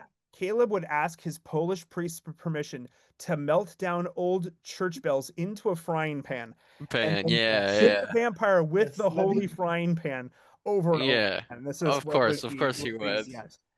Yeah, I Uh, would. I would use that. Yeah, I'm so going Samwise Gamgee up on this one. Samwise Gamgee, yeah. But yeah, that's true. I didn't even think of that. werewolves feel very they feel very I don't know. You guys seem to be relatively receptive to this. So thank you Mhm. for letting me throw this out at Mm-hmm. you. But if the Catholics are willing to claim vampires not as themselves, but as the inversion of Yeah, themselves, it's the dark Mhm. the inversion dark, of. Yeah. yeah, Mm-hmm. I would say that I mean as a Protestant, I would say werewolves are not good, but they reflect something of a Protestant fear about Mm-hmm. what the beast inside and this uncontrolled rage, right? Whereas the vampire has like limitations and he himself might not kill everybody. He might just slowly drink off people. He has reserve he can hold it back a bit. He has more agency in his sin. Even as a sinful creature of the night, he has something Mm-hmm. he retains a quality of charm. He retains a quality of nobility. He retains this sort of, aristocratic vibe. Mm-hmm. He's the new elite. He's in that circulation of the elites. Here comes Mr. Vampire, right? He's gonna be your new ruler. Whereas the werewolf is like, oh fuck it, I'm a werewolf. Yeah. Haru, everyone is now dead in this area. You have to Yeah. stop me. Like Yeah. I can't The stop now that you myself. mention it, the werewolf reminds me of the Baptist who drinks secretly. Yeah, The secret saying of the alcoholic Baptist. That yeah. reminds me of the werewolf now. I see that connection. Yeah, it makes sense to me. The werewolf's being Whereas the part I'll of it. Catholics are also. like, Mhm. the Go ahead. Catholics are like, yeah, we'll just have some wine at the dinner, right? It's fine. 4 bottles later. Whereas the Baptist is like, I'm never going to drink again, and sits down with a bottle of Jack Daniels and drinks the whole thing in one go. You're like, wow, like, yeah, like I did not know we could drink like this. Yeah. The hard drinking Baptists are actually kind of. I love Baptists, but I will say hard drinking Baptists are some of the most terrifying people to drink with because you're like, whoa, this is like you're becoming a different person very quickly, Yes. and it's a lot all at once. It's like it's I've Yeah. I've never met a happy Baptist drunk. I've only ever met mean ones. Like Yeah. I've met many happy Catholic drunks. I've met some mean Catholic drunks. I've never met a happy Baptist drunk.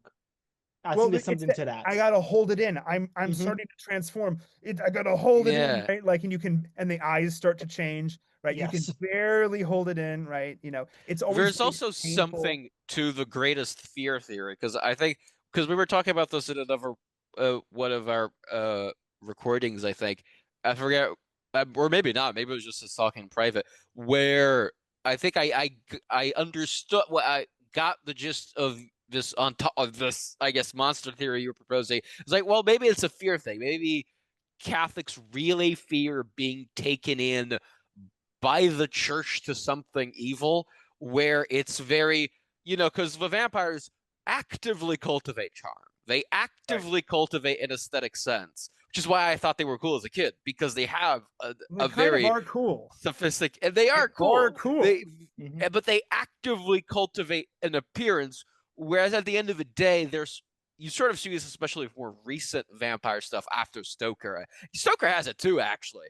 I remember reading a passage where Dracula's like running up the walls like an like some kind of insect or Yeah, a an giant insect climb. spider. Yeah. Where it's like it's all to hide that this is just a beast who's addicted to blood. but Right. it's a very intelligent one who is very careful about hiding it, very careful about impressions, and it's all the inverse of the sacraments of the church. And it's sort of this fear of like, whoa, what if I am serving or being thrall to this giant monster? I think that's maybe the fear aspect for the Catholic. Caleb. Or what if I become a giant monster like this and I keep up? It could be a fear for priests, could be a fear for lay people as well. Yeah. Before we wrap anything up, because I feel like I don't know, I feel like you're about to wrap it up. Well, no, Doc. we don't have to. I Okay, don't. good. We can go as long as we want to. I'm not. I have no strict. I just didn't want. I mean, if we've exhausted it, we have. Keep Well, going. I I will have take a to. piss. I will be back. Yeah, because yeah, Well, I can go forever. So it's up I to you. want to kind of keep going about other. Keep going. Oh yeah, Might be it's more. insulting to some Sorry, people, but we're gonna keep going with this this. is my Anglo-Protestant sense of propriety. Well, I don't want to overextend. I don't want to overextend their hospital. Yeah, so sorry. Keep going. I mean, the I don't want to. Catholics It's forever. gonna be a little insulting, but listen, we're talking about werewolves as Protestant, vampires as Catholic. To keep the metaphor going, Mormons as skinwalkers feels Yes. very much valid. Immediately being the Yes. most uniquely American. Yeah, And uniquely. there's a lot there. But And what is- the Bulge's credit. I went with ghouls because they appear human till you get closer. But because the ghouls seem to fit better with the vampire werewolf theme. But to Bulge's credit, the recognition that the skinwalker and the Mormon are both uniquely American is much better than the ghoul connection I was drawing. So he's not here, but I want to make sure he gets credit for that. Yeah, I was thinking about that too. Skinwalkers are interesting because they have a wolf connection or a coyote, a wolf and or coyote connection, right? But they're somebody who can control their transformations, right? And they do so very consciously, right? And they are not beholden to a natural cycle like like a lunar cycle, right? They can do this pretty much whenever. That's my understanding, at least in like Navajo lore. And my understanding too. I mean, I have not been down to the Navajo reservation, and I wouldn't just walk around asking people this because it's actually a very touchy cultural thing. But my understanding is that there's still a fair number of like particularly Navajo Americans who do at least have some passive belief in Skinwalker as like that is a potentially real monster that can victimize you if they want. Now, I don't know if I'm gullible or just too whimsical, but I fully believe in vampires, werewolves, I skinwalkers, all the think monsters. I I don't care if think it's they're gullible or I think you're whimsical, but Floridian. I think very this is true. what I think about it. I think that they are all absolutely real, and whether or not I ever see one, it almost doesn't matter to me. Whether or not we ever get proof of them being real, they are at least symbolically, and I mean that in the deepest sense of symbolos, they are symbolically real. They probably exist behind the scenes, and maybe every once in a while they come out, right? So were I to see one, I would be terrified, but I wouldn't be like shocked that this is real. I'd be like, oh, this makes perfect sense, right? It's interesting. I brought this up on another podcast, so I'll bring it up here. So I have family in the Philippines, and the place where my family lives in the Philippines, there's still a pretty active belief in what they call witches when they're speaking English, but are not really witches. That they're called aswang, and aswang are basically vampire. They're basically Filipino vampires, and they kill unborn children in the womb. This is the fear, and so you can tell that the belief is at least strong enough for people in the area because when there's an expectant mother on the expectant mother's house, the community members will put up spiky leaves in the windows so that the long proboscis tongue of the aswang cannot reach in and suck the child out through the mother's belly button. That's the fear. And so it's interesting because I've That's done this fucking gnarly. when you go like when you go Abortion around demons. when you go around and you talk It's to people, bizarre. you say, does anyone believe in witches here? And they'll say, no, no, no, no, no. Nobody believes in witches anymore. That's only the that was the previous generations. But then you still see people throw up the spiky leaves on all of the expectant mothers' houses.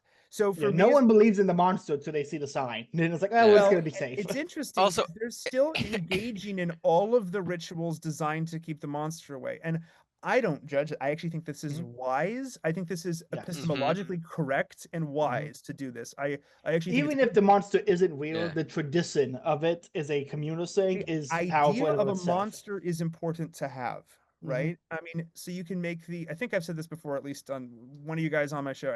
It's all blends together in my head, but you know, to go all shit lib for 2 seconds, just for 2 seconds, and then to re-enchant.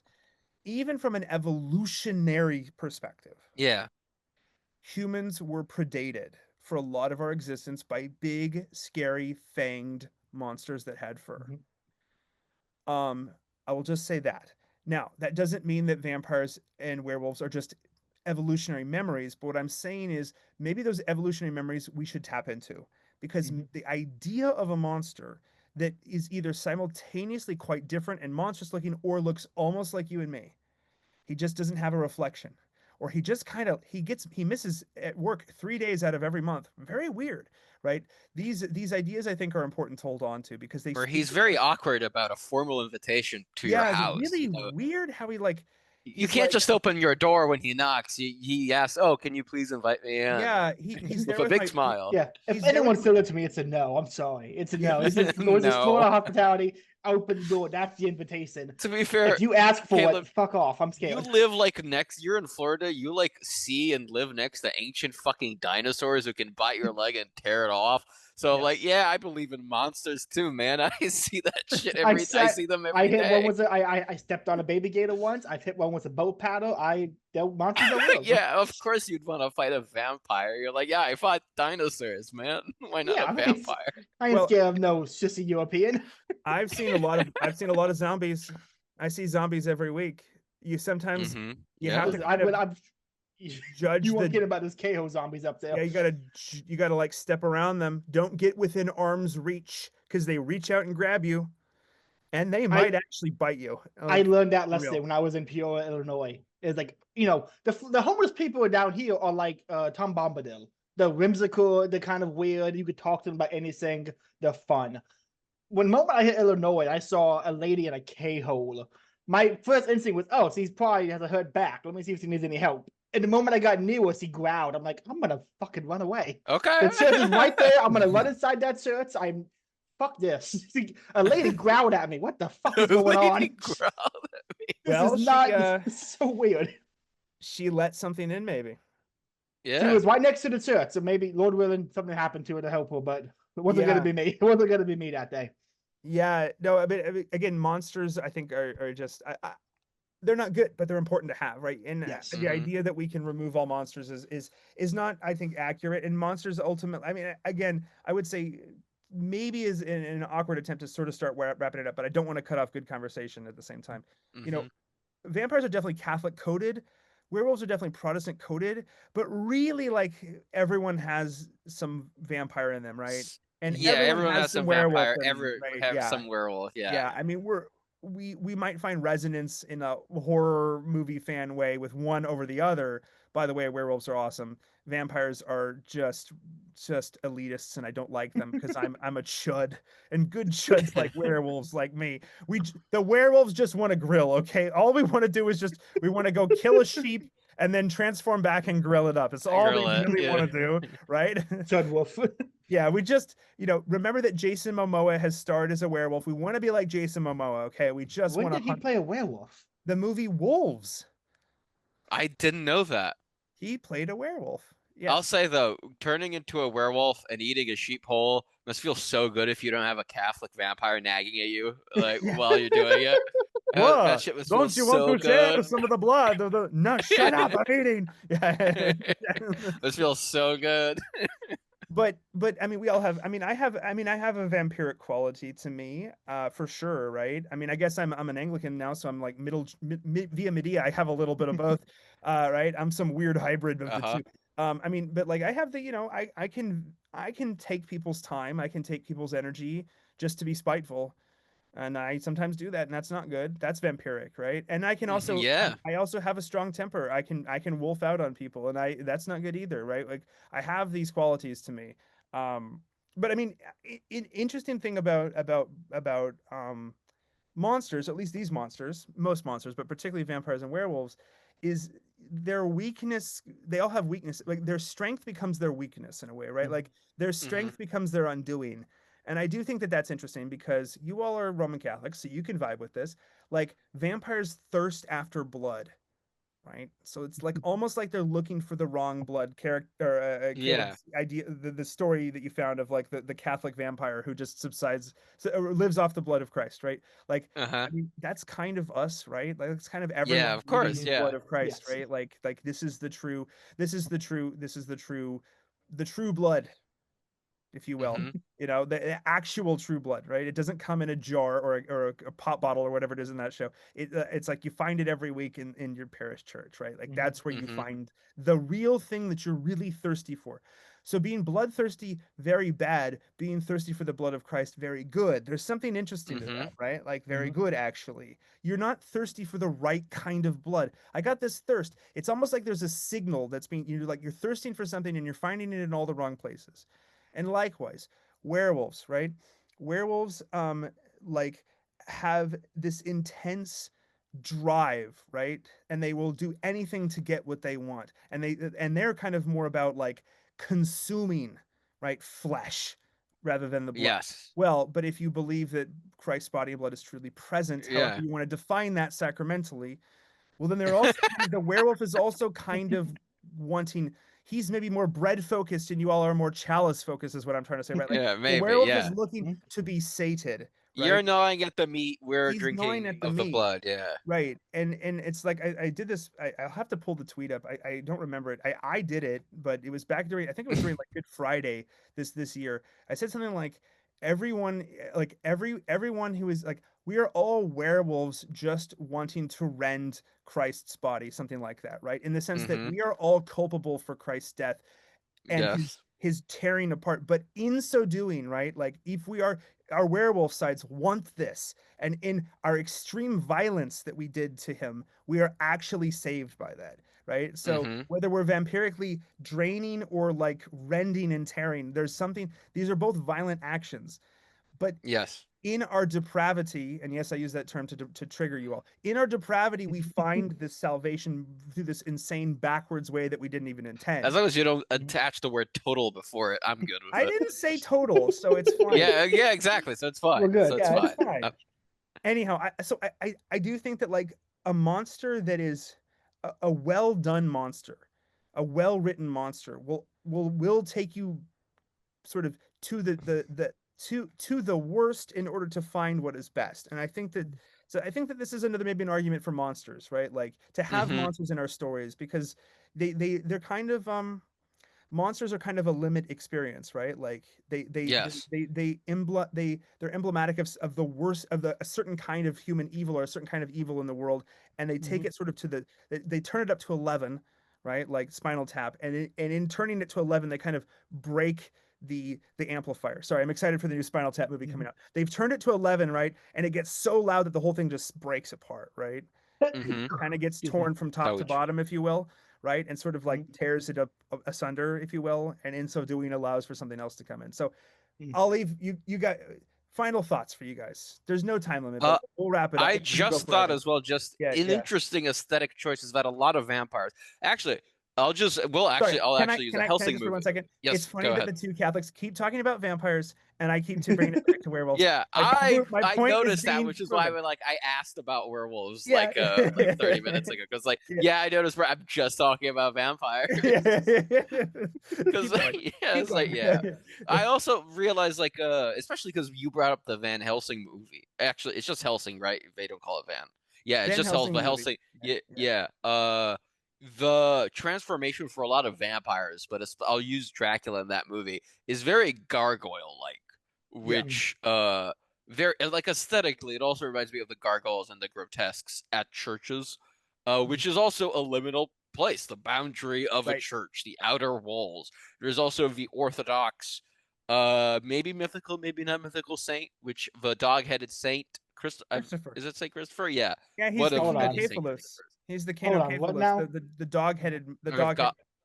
Yeah, so the dog-headed saint. Yeah, everyone everyone back in the East had a dog-headed friend. I've had many dog-headed yeah. friends. I love them all. I know many dog-headed friends, but some of them are bad hombres, but not all of them. Okay. Yeah, no, I gotta ask, was he just depicted as a dog's head, or was the belief that he actually had a dog's head like an Egyptian god? yes.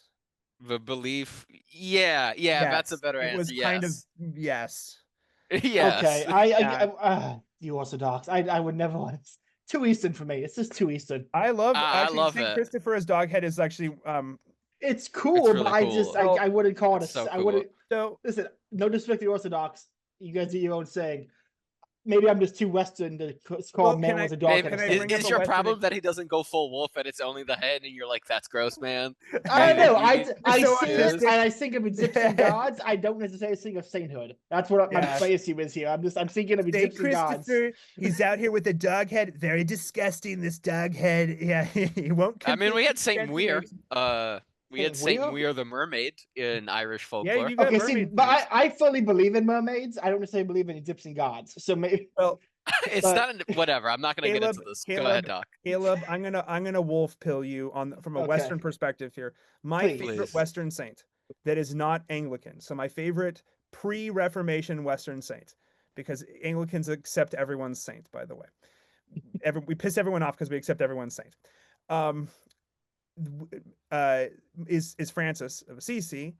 I actually have a Francis medal. My dog has a Hmm. Francis medal. And what did Saint Francis do? Tame the wolf.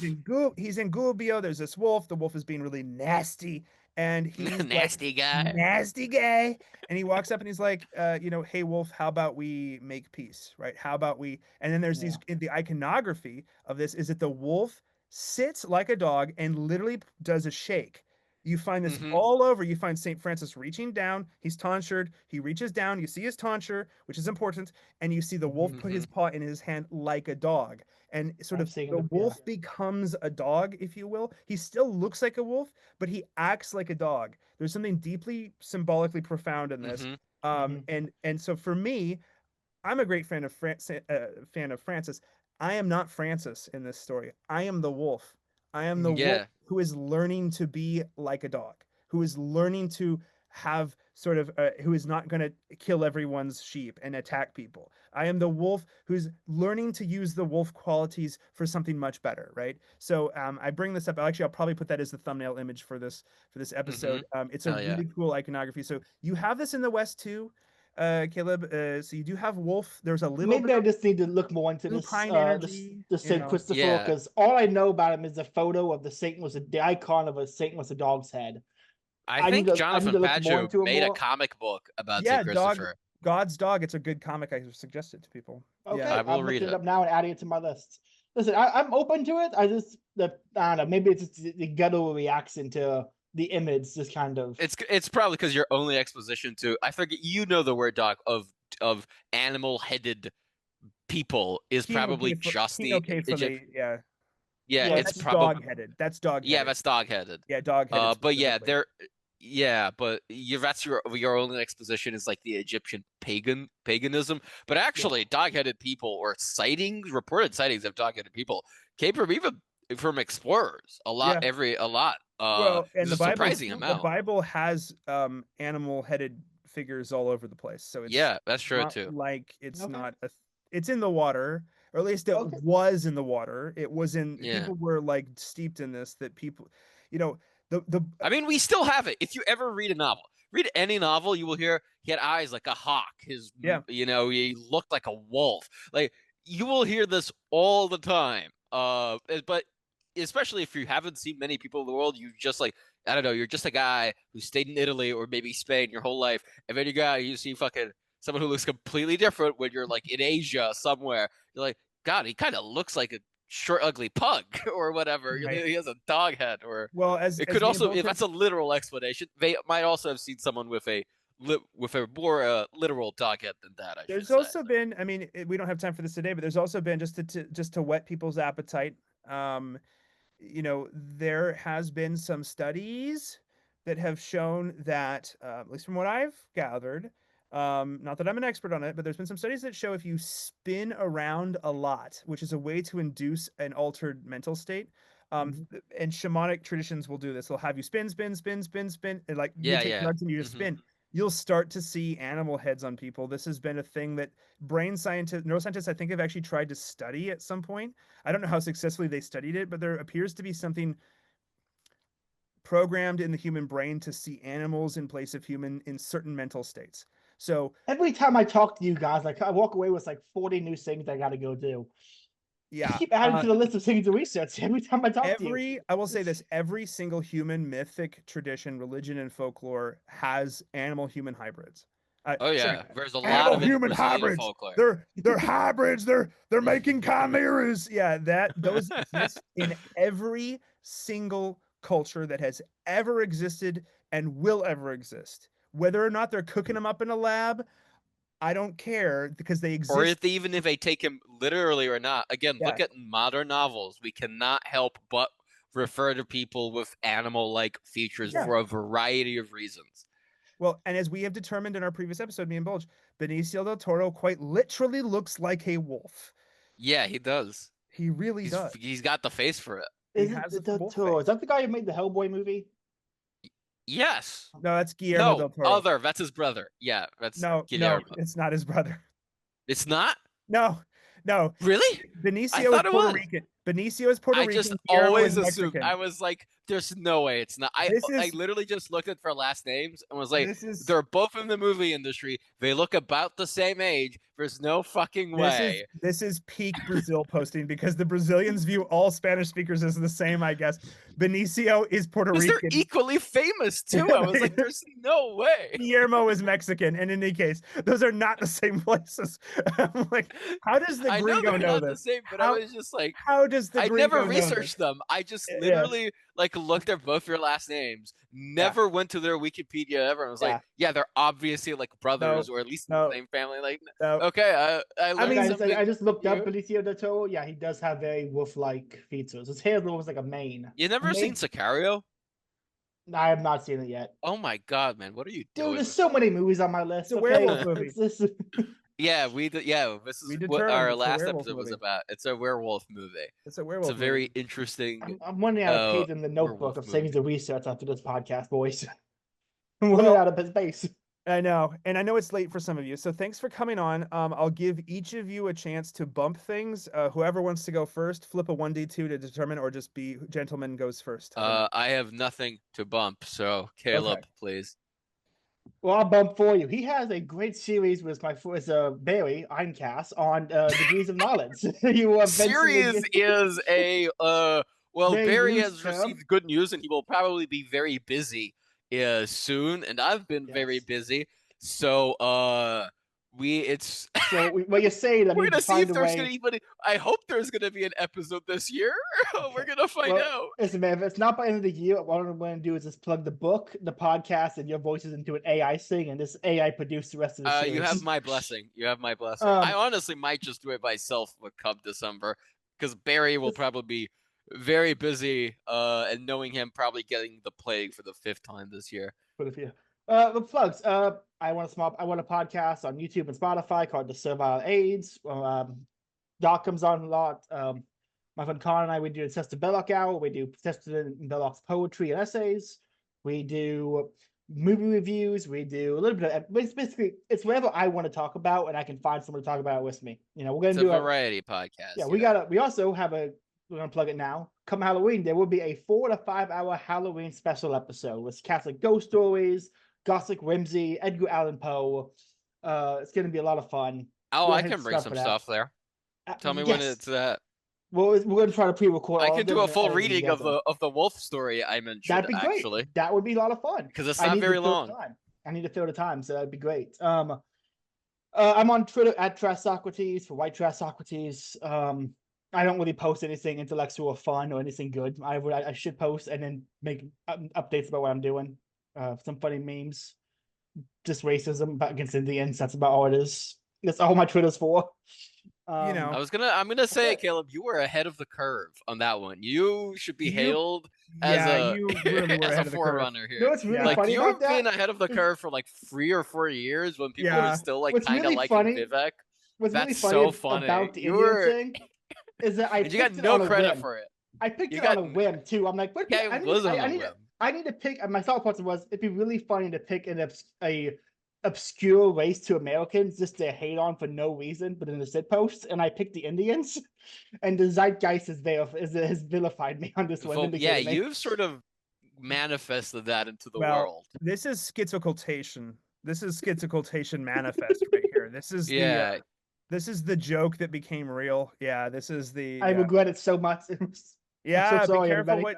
be careful what you invite in. I manifested the death. I Yeah. manifested Indians. I manifested Indian racism I'm so not hard joking.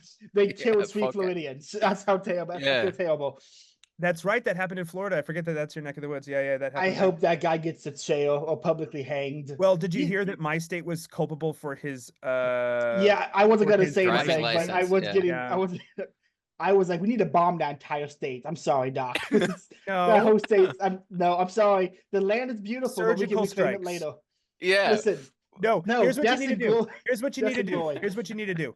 We will buy guns for marijuana, and then and you can run a covert guerrilla operation in Okay, my I can. unnamed state, is what we will do. I'm And down with that.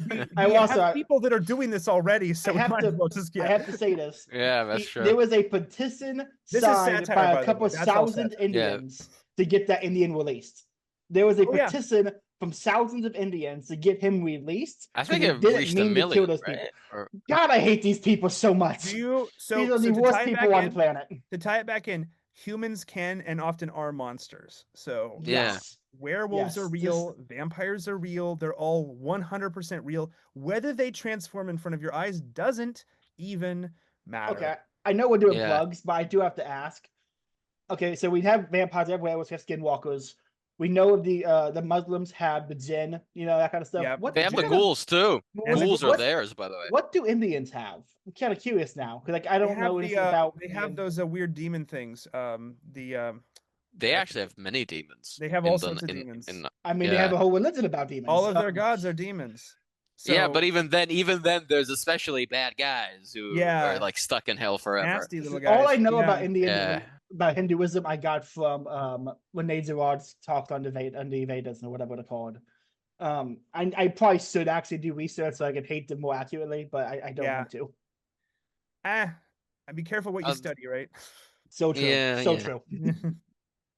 I mean, they have an entire dark woman god, Kali, right? Is that a Kali? She's Yeah. she's the dark mother. I mean, she's literally the dark mother. So Is it Rakshasa Indian or is it just yeah, Southeast Rakshasa. Asian? That's the word. Yeah, Rakshasa. Yeah, that's they're little. The tiger that is not a tiger. Yeah. Wait. Is it? I Doc? forget. Are they also like werebeasts or are they just like a demon? I don't even know what they are in the folklore. we don't even have time. The borders. So we've sat here talking for over an hour about how vampires and werewolves are different. Only in pop culture. The instant you go to actual folklore, the borders between all there's like 10,000. Well, Yeah, and there's different a- things, and they all blur. a lot of times werewolves are vampires and vampires are werewolves, and they're kind of the Yeah, same yeah. thing. I And can't so, I Yeah, can't they're remember very what it's similar. called, but in the 1600s, a French Jesuit theologian wrote a 6-volume book in the style of the Summa, all on demons, mystic arts, werewolves, and vampires. And it's never been translated to English, but I found segments of it, and he goes through how all these different monsters are just demons taking different forms to scare I mean, you. that's also It's kind of like scary. the John Keel ultra terrestrial model, right? It's all sort of just weird, spooky things that come down to us, and they maybe pick the form that terrifies us the most or allows them the most agency in that. That's why the It Cloud is so scary, because it takes the form of whatever the person in front of it is most scared of. Yeah. The what cloud? The It Clown. Oh, okay. Pennywise, that's his name. One more thing, Doc, before we go, I gotta say thank you, Doc, for the idea for this podcast, because of this, I'm actually celebrating Halloween for the first time. So thank you. Oh. It's a Christian holiday. It is, and I'm very excited about to be specifically celebrating it. Catholic holiday, but I mean it's just Christian. Yeah, we've lost all of our non-existent evangelical listeners by me saying that, and we've lost all of our non-existent Eastern Orthodox listeners by me. It is. You know, in the words of Alice Cooper, why should the devil have all the good music? Why should the devil have all the good horror movies? Because I mean, these things are deeply Christian. I contend. So, and I'm not alone in this. So yes, we are converting you to Halloween. It is ours, and it has always been ours. So, yeah, it's okay to be scared. You maybe should be scared. I guess before we wrap it up, like I said, the only connection I had to Halloween before this was the idea of the hell houses the Protestants put on in the South. That's the only connection I had. I never even went to one. I just heard about them being put on. Well, I guess my challenge to you and my challenge to everyone is have a good spooky season. I do think Mm-hmm. that there's something very memento mori about Halloween if you do it right. Yes. Yep. Sin is scary. Monsters are real. You will die. You might be the final girl, but even the final girl will someday die. There's never like the monster always comes back at the end. I mean, all these things Mhm. are true, right? Like there's a deep truth to all of this. Enjoy spooky season. It's fun to be scared. Um, I don't know. Horror, I think I do contend that horror, I made this argument to my priest, and he kind of actually begrudgingly agreed with me, is that horror is actually one of the few genres left to us where the supernatural is real and everyone expects it to be there. Mm. We used to have, Mm-hmm. in poetry, the supernatural was always real. And in novels, the supernatural, of course, was real, right? Maybe you have a dream and your dead relative comes and warns you about something like, well, I guess that's just a thing that happens now. Right? You don't really Hamlet have talks that. of a ghost of his dad, like on Exactly. almost page one. Yeah. Actually, no, And regards to at least. it was just assumed. It was just assumed. And the only place really, aside from fantasy, left in Western storytelling where the supernatural is real is horror. And assuming you're not reading a fantasy horror, a lot of horror is set in the modern era, in our Yeah, I was gonna Yeah. say. real world, but it's like the intrusion of the supernatural into the real world. I was gonna Um, make that Scott, point that horror movies are like the only place now where a Catholic priest can show up and not be made fun of or yeah. demonized. That's Well, the and only if you know media they can still appear in. and this isn't me. This is Scott Derrickson, who's a Christian horror director. Has done a lot of stuff actually. He did like Black Phone, for example. I think is his most recent movie. It's a good movie, by the way. I'm gonna look that up. He talks all about this. It's like, yeah, like this is a actually originally a Christian genre in a way. And it's weird that we've kind of allowed the atheists and then also like the low key Satanists to kind of take it, and that's weird that we've ceded ground to that. I just think that that's a big utter mistake. Regardless of what flavor of Christian you are, I think you should. I mean, we're saved by the most horrific thing ever to have happened. So, like, how can you avoid this? It's an unavoidable thing. Spooky season is good. Be spooky. Watch horror movies. Watch them with a good spirit in mind, I think. But do watch them. I mean, there's something profound about them, and it's okay to be scared, I guess. Like, right? Before Like, you end it, can you actually real quick, just recommend some horror films? That might be fun. oh shit, I got plenty. Just I'll do. give me a few recommendations here. Yeah. If we're looking for true horror and not just like horror comedy, like real, actually scary movies, um, there's a Korean movie called The Wailing, Oh my god, I watched that recently. That is a very interesting movie. and it's weirdly Japanese Catholic horror too. freaks me out. I've It read is. I've read one of the Japanese It horror is written mangas. by a man who I believe, because usually Korean Christians aren't Catholic. I believe he was raised Catholic. I might be wrong. I know he was raised Christian. He's Yeah, sort of he's not exactly agnostic. He's like, I think I still believe in God if you read the interviews, but he's like, I'm not sure. But I had like a lot of people in my family die, like boom, boom, boom, boom, boom, like in a year. Just everyone I loved, and this movie is like trying to deal with that. yeah, it's And it is a pretty scary movie, but it's almost unsettling. more unsettling than scary, Yeah, especially that ending. That might be the the most ending is unsettling ending I've seen because it is scary. It's tense. It's scary, but it's more unsettling. You're almost mad that like you watched it in a way. It's like I yeah, recommend the movie it's though. really good. Yeah, It's I a really good recommend it. movie. Yeah, I would say that one. I would say, I mean, everyone says this, but it's true. The Shining is a great movie. Um, I could endlessly watch that horror movie. You know, it's a movie that I'm glad I watched, but I never want to watch again because it touched me in a place that I didn't like, which is The Exorcist. Um, Mm. that movie asks some questions about faith that I think are good to ask, but will make you have to lean on the merits of Christ and not your own faith. The movie really pushes you with the priests to this point of like absolute belief in the demonic, but it makes you severely question God's sovereignty in a way that I actually think is good because I think it you have to make a leap, and not to spoil too much. There's a leap that's made in the movie that's not the correct leap to make. And if anyone's watched the movie, that's a bad pun that I just made there. But I would say The Exorcist still is probably worth watching. I kind of can't handle it anymore. It still lives in my head. a little bit. It's also made by a great William Friedkin, awesome Freakin', yeah, director. yeah. And I'm trying to think of another one because a lot of the horror movies I like are kind of more schlocky, just fun, over the top 80s. But Yeah, that's but not. also you can also recommend those. I So would say, sometimes it's also fun. I would say a really fun. We're in the latter part of summer here. I would say Lost Boys is one of my favorite movies. I love Lost Boys. Doesn't It's it have Kiefer Sutherland in it? Kiefer Sutherland is in it. Yeah. That guy never turned. That guy has so many great movies. I'll add it to the Yeah. list. Yeah, Lost he Boys is a does. lot of fun. And then I've also said it too. Fright Night, both the original Fright Night Yeah, I'm and the gonna Fright watch Night that. remake. The remake is good. I promise. The remake is really good because the Which should remake I does. watch first? What do you recommend for our first viewing? Watch the original. I think the remake does something completely different with it. It takes the Tonally or just the story? pretty fundamentally different. It's the same kind of tropes, but executed very differently. Oh, Um, okay, interesting. yeah, yeah, and Okay, I'll it's so yeah. Um, yeah, those are probably good. So yeah, it's the Fright Nights, the original and the remake, Exorcist, Shining, and The Wailing. I think those are and good. Lost Boys also I Lost Boys, mentioned. of course, Lost Yeah, Boys. don't forget that one, Caleb. Yeah, the Wailing is Lost really Boys. good. Okay. Wailing is you that would be a fun movie to discuss, Caleb, if you ever want to have me Yes. on. That is a unsettling movie in Okay. because it's hard to even describe it. It's not I'll what I watch. expected going I'll in. watch the It's a trailer very and see weird if it's movie. too scary for me. No, um. it's not because I'm very Okay. bad with horror movies and I could watch it, but it's very weird. It's not what I expected even watching the trailer. It's a very interesting movie, and it's Okay. very, very good. But it's Okay. very, I'll add to my list. yeah, I've already said weird enough, but it's very much that. I'll add it to my All right, list. Yeah. and Cool. I'll This Well, add Fright Night to has been a mine lot of fun. first, and Lost yeah, Boys. thanks for coming on, both of you. We'll have you on again. We'll do more spooky season stuff, and let me know, Caleb, if you want me to do some contribute. Well, I think I'm already contributing at least one segment to the Halloween Yep. special. So Well, yeah. that's gonna be a fun one. I'm very excited about I've that actually one. done some. I found some cool.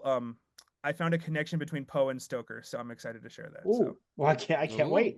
yeah. All right, everyone, take it easy. Hopefully, if you've made it to this point of the ramble, yeah. give us a At this like. I point, don't know how much it helps, but maybe I'll put this up on Twitter. Share it if you want, and check out the links.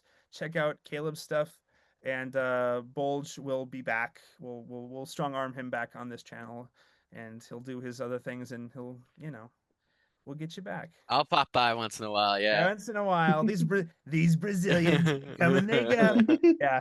All right, everyone. Take it And easy, sure, everyone. I'm sure some are good people. I'm saying some of these good people with their with their Rio de Janeiro and With their their little capoeira. their capoeira and their capybaras and their Yes, yeah. yeah. And All their right. churrasco, yeah. Yeah. Exactly. Anyway, Yes. we could keep going forever. Yeah, We so could. let's just stop We'll here. shut it up. All right. Everyone take it easy. See you later. Bye bye.